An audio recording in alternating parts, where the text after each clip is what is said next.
Battle through the heavens के एक और न्यू वीडियो में आपका स्वागत है। पिछले एपिसोड में हमने देखा था शेरियन 3000 बर्निंग फ्लेम को कन्क्वेयर करने के लिए सोल बैटल लड़ रहा था, तो मुगु वहाँ पर इस चीज का फायदा उठाने आ जाता है। वो 3000 बर्निंग फ्लेम और शेरियन दोनों को मारने की कोशिश करता है, पर उसी वक्त स्वान कोंगजी की एंट्री होती है और स्वान कोंगजी की मार खाकर मुगु और जितने भी एल्डर्स थे सब दुम दबा कर भागते हैं। पर ये सोल फाइट बहुत ज्यादा खतरनाक हो गई थी, जिसकी वजह से स्टार रीजन में तबाही मचने लगी थी। फायर एंड मेटेरोड्स का तूफान आ गया था। स्वान कोंगजी शेरियन को निकालने की कोशिश करते हैं, पर स्काई डीमन पपेट उनको रोक देता है। इसी वजह से स्वान कोंगजी स्टार रीजन से बाहर निकल आते हैं। एज इस पोजीशन में शेरियन को डिस्टर्ब करने से उससे हार हो सकता है।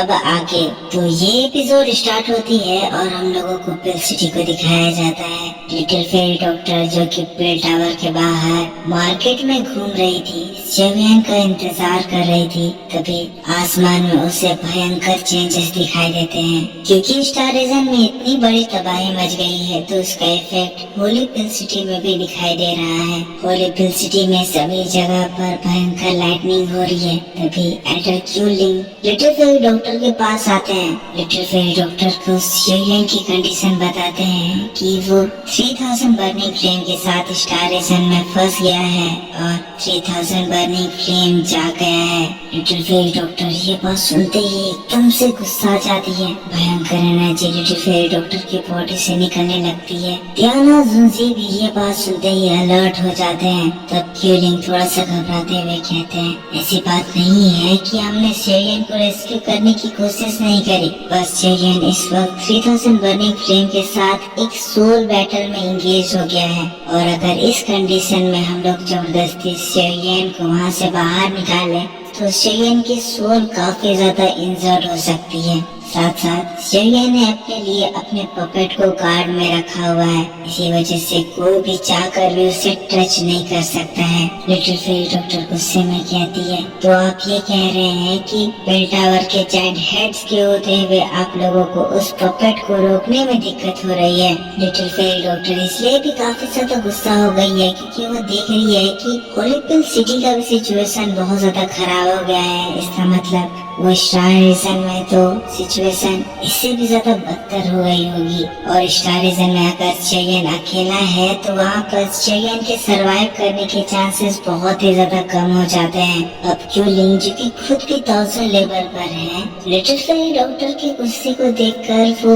अग्रेसिवली रिएक्ट नहीं करते हैं। वो पोलाइटली कहते हैं कि प्रेसिडेंट स्वान कोंगजी ने कहा है कि स्टार रीजन की सिचुएशन एक बार जब अच्छी हो जाए तो वो खुद जाकर शेरियन को बाहर निकालेंगे।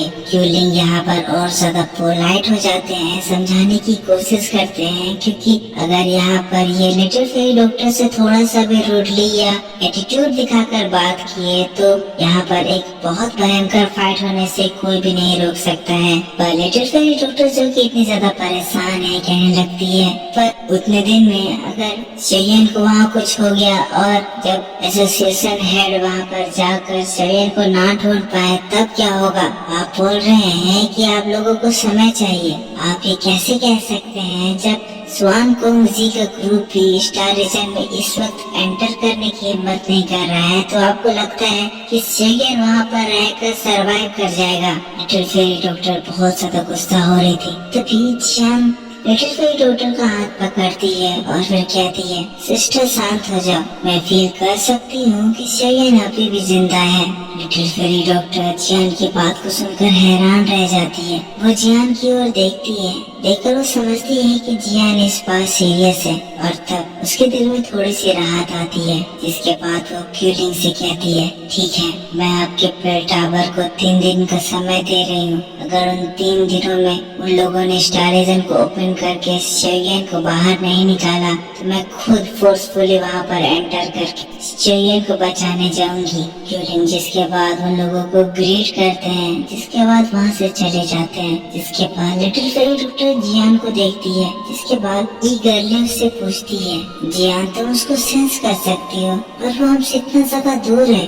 तुम आकर ऐसा कैसे कर सकती हो? तब जियान लिटिल फेरी डॉक्टर को एक्सप्लेन करती है, मैंने शेरियन के हाथों में मेरा ड्रैगन ड्रैगन सील लगाया था। इस वजह से मैं अभी शेयन के कंडीशन को अच्छे से समझ सकती हूँ। अगर शेयन के साथ कोई एक्सीडेंट होता है तो मेरे हाथ में जो ये ड्रैगन सील दिखाई दे रहा है ना, वो भी डिसअपीयर हो जाएगा। अपने हाथों को खोलकर वो लिटिल फेरी डॉक्टर को वो ड्रैगन सील दिखाती है, जिसके बाद फिर से कहती है, सिस्टर जैसे कि तुम देख सकती हो मेरे हाथों में ये ड्रैगन सील अभी डिसअपीयर नहीं हुआ है, बल्कि अभी वो एक गोल्ड लाइट रिलीज कर रहा है। इस चीज का मतलब ये है कि अभी शेयन की कंडीशन बहुत ज्यादा बढ़िया है और उसकी लाइफ किसी भी तरह से डेंजर में नहीं है।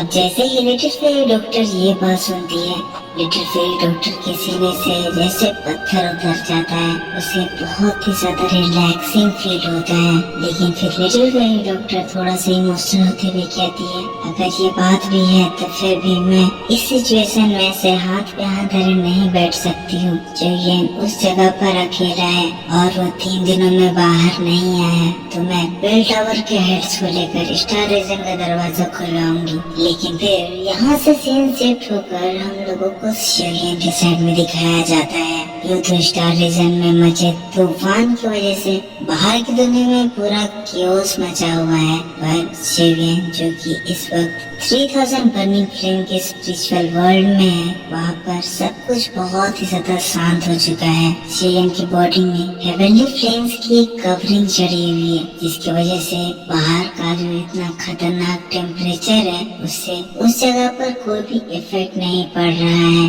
पर शेयन वहाँ पर पालती मार कर मेडिटेशन पोजीशन में, उसके नीचे एक ग्रीन फायर लोटस बना हुआ है, जो कि नीचे से ऊपर तक एक बैरियर से उसको कवर करके रखा हुआ है। 3000 बर्निंग फ्लेम से फायर की लपटें आ रही है, जो कि उस बैरियर को छूकर पार हो रही है, जिससे वो बैरियर गर्म होके पीला हो गया है। हम लोग 3000 बर्निंग फ्लेम को देखते हैं, जो कि शेयन को इस कंडीशन में देखकर कहने लगता है, तुम ह्यूमन बीइंग, तुम्हारी इतनी हिम्मत कि मेरे साथ तुम एक लाइफ एंड डेथ मेथड में कम्पीट करो। 3000 बर्निंग फ्लेम गुस्सा हो रहा है, इरिटेट हो रहा है, क्योंकि इतनी ज्यादा कोशिश करने के बावजूद भी अभी भी शेयन सही सलामत उसके सामने बैठा हुआ है। पर दोस्तों यहाँ पर एक और बात हो रही है, जैसे जैसे यहाँ पर समय गुजरता जा रहा है, 3000 बर्निंग फ्लेम की ताकत कम होती जा रही है। ऐसा लग रहा है जैसे 3000 बर्निंग फ्लेम की ताकत शेयन की बॉडी में एब्जॉर्ब हो रही है, जिससे शेयन ताकतवर हो रहा है। 3000 बर्निंग फ्लेम कमजोर होता जा रहा है।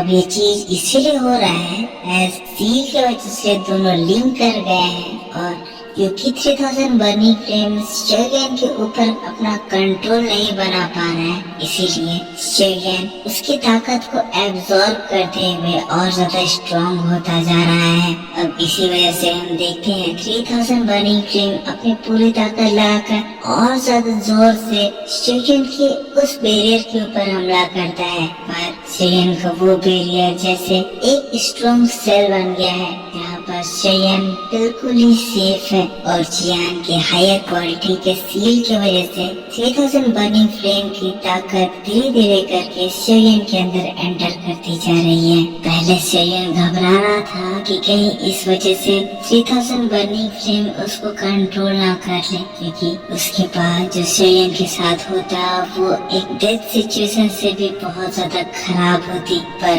अब की सिचुएशन को देखकर शेयन को काफी ज्यादा कॉन्फिडेंस आ रहा है। ये जो एनर्जी एब्जॉर्प्शन प्रोसेस है वो काफी ज्यादा स्लो है, और ऐसा करने में शेयन को काफी ज्यादा समय लग सकता है। पर फिर भी ये एक क्रिटिकल सिचुएशन है, और इसमें अगर शेयन थोड़ी सी भी कोई गड़बड़ करता है तो शेयन सीधा 3000 बर्निंग फ्लेम के कंट्रोल में चला जाएगा, और फिर पूरा काम तमाम हो जाएगा। अब दोस्तों 3000 बर्निंग फ्लेम लगातार शेयन के ऊपर अटैक करता जा रहा है, जिसकी वजह से वहाँ का टेम्परेचर बहुत ज्यादा बढ़ गया है, और धीरे धीरे करके उसकी पावर बहुत ज्यादा कम हो गई है। लेकिन तब उसके बाद शेयन की आंखें खुलती है। अब शेयन जो इतनी देर तक पूरी तरह से शांत बैठा हुआ था, अचानक से उसकी पूरी बॉडी में वायलेंट एनर्जी इरप्ट होती है। शेयन कहता है अब मेरी बारी। शेयन यहाँ पर खड़ा होता है, 3000 बर्निंग फ्लेम को देखता है, स्माइल करता है एज उसे समझ में आता है कि अब 3000 बर्निंग फ्लेम की कंडीशन बहुत ज्यादा खराब हो गई है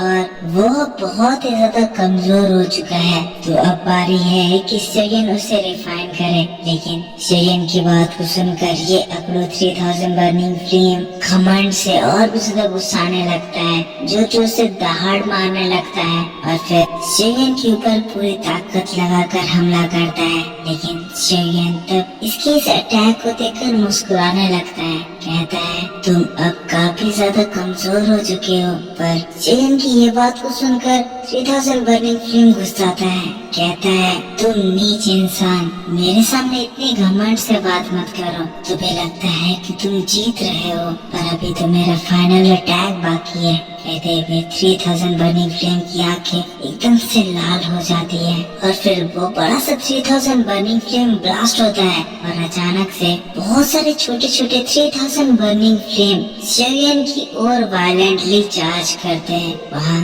शेयन के बैरियर से वो सब टकराते हैं, जिससे जोरदार धमाके होने स्टार्ट होते हैं। शेयन ये देखकर अपनी पूरी ताकत लगाता है, अपने बैरियर को कंट्रोल करता है, वो सारे अटैक्स को रोकता है और कुछ देर के इस धमाके के बाद यहाँ का माहौल शांत होता है। अब क्योंकि 3000 बर्निंग फ्लेम ने अपना लास्ट मूव दिखा दिया था, उसकी सारी ताकत खत्म हो गई थी। इसी वजह से हम देखते हैं शेयन के हाथों में जो सील बना हुआ था वो एकदम चमकने लगता है और फिर जो एक छोटा सा 3000 बर्निंग फ्लेम बच गया है वो शेयन के हाथों की ओर एक सक्शन फोर्स से खींचा चला जाता है। फाइनली वो समय आ गया है कि शेयन इस फ्लेम को कंट्रोल करे। शेयन मुस्कुराते हुए कहता है तुम हार चुके हो और फिर देखते ही देखते 3000 बर्निंग फ्लेम शेयन के हाथों में एक फायर का फॉर्म लेकर फ्लोट करने लगता है। शेयन उसको देखता है, यहाँ का टेम्परेचर अब कम होने लगता है,